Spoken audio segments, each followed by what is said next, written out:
Hey guys, welcome back to Margo Watches Movies. My name is Jake Margo, and tonight I'm going to be playing catch up in a sense. I'm going to be covering the last 6 episodes of Disney Plus's Andor.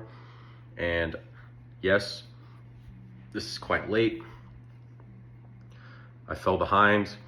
The first 3 episodes were pretty disappointing. I really didn't have a lot of excitement to watch the next 3 episodes after those first 3. But I found some time, and once I started episode 4, I realized what a mistake I'd made. But I do want to say retroactively, I was wrong on my review of the first 3 episodes. I believe I gave it a 7.5, maybe a 7, something like that. I believe on further reflection, I was more closer to a 5.5. So, these next 6 episodes are a massive leap in quality. I'll just give you a score right now for episodes 4 through 6. I think it jumps all the way up to an 8. You have basically what I was expecting to see in the first 3 episodes, which did set some things up, but you had many wasted opportunities. But the biggest points set up in those first 3 episodes were this whole plot on the planet Gorman, where the Empire is hoping to mine this material in the ground on this mineral-rich planet to give them endless energy. Now, we can presume that endless energy is geared towards the future building of the Death Star. And with that, and a year time jump from episode 3 to 4, we pick up with Cyril, the goofy detective from season 1 who's now dating Deidre, the blonde, career-driven, ladder-climbing, ominous figure within the Empire. We have Andor, the titular character, and Bix, who has been nice but was the subject of some controversy in episode 3. In this year time jump, they are now together in love, and that was a nice surprise. I like that because I've been kind of waiting for that to happen, but it just happens. It's not really some big moment, but there's plenty of big moments to come. But what these episodes 4, 5, and 6 do so well is, I won't say the pace on them from the first 3 episodes is much different. It's not like it's still not being meticulous in its pacing. It takes its time. There's not nonstop action scenes throughout these middle 3 episodes. But what makes them so compelling to me is it felt at times like early season Game of Thrones, where you're seeing multiple plot lines and you're seeing these schemes and plans. You're seeing allegiances. You're questioning who's loyal to who. Are these people really in love? Is it a ruse for political capital, for career advancement? Is this all just something to climb the ladder within the rebellion or the Empire? And so much stuff is set up in a way where I was constantly compelled, though it was still a deliberate and methodical pace. The other aspect I have to comment on is just how wonderful this show looks in every facet. This is easily, without a doubt, the best looking show that has ever come out on Disney Plus. I think that I can state that objectively. The lighting, the backdrops, the practical sets, the CGI, the cinematography. They have these really cool shots they do through those middle 3 episodes, and a little bit in the back half where they like stage a camera on the back of a vehicle. And it's really well done. All the direction is top notch. The show looks better than basically anything. And it's like Game of Thrones scale. And I say Game of Thrones a lot in some of my reviews just because it's, for as bad as that show got, it was such a benchmark in big budget feel from the comfort of your couch, on big budget on the small screen, right? And Andor really, through these 6 episodes I'm reviewing, felt like I was watching an HBO adaptation of Star Wars, which is ironic because watching these last couple episodes of The Last of Us on HBO has felt like Disney Plus's version of an HBO show. So it's a weird inverse there. But, you know, again, I'll give an 8 out of 10 to those episodes 4, 5, and 6. I'm not going to get into them too much just because it's so late, and I've most freshly watched the last 3, which is what I really want to talk about. Episode 7, while it's not as good as 5 and 6, you have yet another little bit of a time jump, and it has to reset the pieces on the board. But what it does is it introduces tension. It lays seeds to be paid off later, namely between our two kind of like premier couples, which we have Bix and Andor. We have Deidre and Cyril.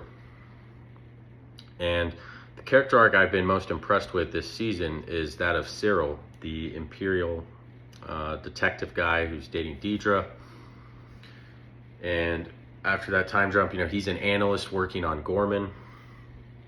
He kind of starts working as a double agent to, this Gorman rebellion group who is trying to rebel against the Empire on their planet. Starts using him as a piece of intel, but little do they know he's feeding them fake intel on behalf of the Empire through his muse, Deidre. But he starts to question his loyalties a little bit. It's not anything that's drastic, but this actor does such a fantastic job. He's Emmy-worthy, I think. And he shows so much of his thought process without having to tell us. And the relationship between him and Deidre seems nice, like in their way. Like their two characters align. And as they delve a little tension there, he starts questioning, what is it that we're doing in Gorman? Because Deidre keeps him in the dark on what the plans are. He just knows that he's helping out his girlfriend and the Empire. And Bix is trying to convince Andor to go see a Jedi healer. He's been shot at some point. He's hurt. And this woman senses something of true greatness in Andor, something he hasn't sensed himself. And it really puts this idea in Bix's head, which they pay off in the 9th episode. And all this, though, it leads into episode 8. The Empire has been planning, again, to mine Gorman for its resources. They launched a smear campaign of trying to basically paint in large-scale propaganda Gorman as this band of violent insurrectionists. And this all culminates in episode 8, where a huge population of Gorman has come to protest in this market. And it's all being pulled from the strings that the Empire wanted. They wanted all these pieces to be here. So we have all these characters converging in Gorman in this market square.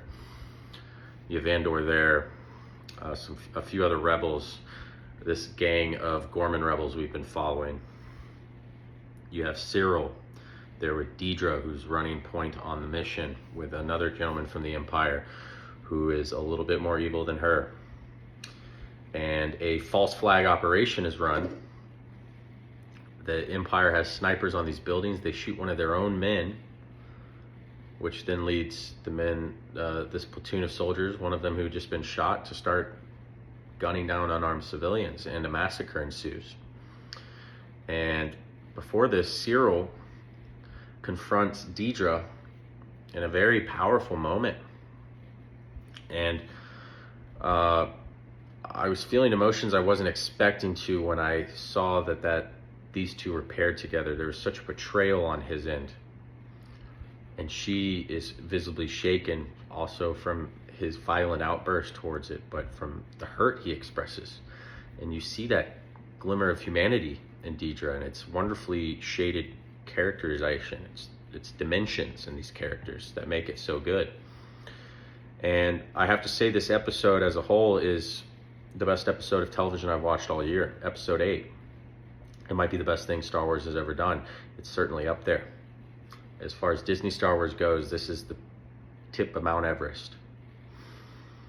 And it's an episode that gave so many emotions. And I can't remember feeling emotions like these while watching Star Wars since maybe I was a 10 or 11-year-old boy seeing Revenge of the Sith in theaters with my grandfather. And I remember crying when I got home after Padme had died and Anakin had turned. And, you knew it was coming, but George Lucas nailed the emotions there, right? And I felt these emotions coming up in me while watching this show, and I was surprised because I've been so disinterested in Disney Star Wars for the longest time. But these weren't emotions bred from nostalgia. These were emotions bred from a wonderful screenplay, multi-dimensional characterization, stories converging in a natural way, seeds planted in an episode and paid off in spades. And episode 8 is all payoff. It's a whole season's worth, and they ratchet up and build this tension all the way until it's about to boil over and burst, and then it just explodes. And it's a remarkable piece of television. It is right up there with early seasons Game of Thrones. I feel like I was watching season 4 Game of Thrones. And you get this climax of Cyril fighting Andor, and Cyril has Andor dead to rights. And Andor's like, "Who are you?" And as Cyril's lowering his gun, he gets shot in the head and executed. Someone trying to help Andor, but it didn't feel clean. It didn't feel like he got what he deserved. And it was a really wonderful moment of gray, which is what Rogue One did so well and what this show has done so well. Is war is never black and white. Morality on each side can be called into question. There is no big, bold hero and big, bold bad guy when you paint inside the lines of war. Now, early Star Wars, Luke versus Vader, it's good versus evil, and that's something we like. Black versus white there is nice. But when you're talking about a full-scale war like this and all of the moving components that go into it, you have to paint it with gray. And Tony Gilroy understands that, and he's done a wonderful job. And then episode 9 is Mon Mothma's big moment, the Senator. With all the outrage from this massacre, the Empire trying to hide it, cover it up, she gives a big rousing speech calling out the evils, calls out Emperor Palpatine by name. They obviously are going to want to arrest her and execute her. Andor gets her out. They get her to where the rebellion is based. And the episode ends with Bix leaving Andor because she knows how great he can be, and he's going to choose her over the rebellion because he's in love. And I wouldn't blame him. I would do the same thing. But she makes the choice for him, and it's another moment where the emotions hit. You feel devastated. Part of me felt a little relieved just knowing Bix isn't in the movie. I'm worried for her safety. But she leaves. Maybe we'll see her in these last 3 batches of episodes. If we do, I'm worried about her making it out, and I really like that character a lot. But Cyril did not make it. Deidre realizes that, but she got her promotion, but she blew her chance at true happiness, and we'll see what the fallout of that is for her character in these last 3 episodes. But all in all, Andor, after a rough first 3 episodes, has delivered the television that we've needed, especially with a pretty bad season of The Last of Us on hand. This is what Star Wars should be. And I hope Tony Gilroy's given more possibilities within this world in the future. I really do. Because the guy can write. He can write with depth and dimensions. I highly recommend, if you haven't watched Andor Season 2, get through those first 3 episodes and enjoy the ride. Episodes 8 and 9 were fantastic. Episode 8 for me was an absolute masterpiece. 10 out of 10, best episode of television so far this year. Right up there with the best episodes of Shogun last year. I mean, reminiscent of seasons 1 through 4, Game of Thrones, take your pick. I'm very excited for the last 3 episodes of Andor to see how this ends. I'm right back on the train.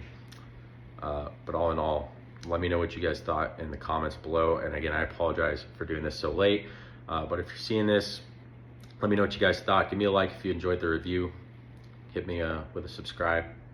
Stay in tune for the next batch of episode reviews, which I promise I'll have out much quicker. But that's all tonight for Margot Watches Movies. My name is Jake Margot, and this is Andor Season 2. I appreciate you guys. See you next time.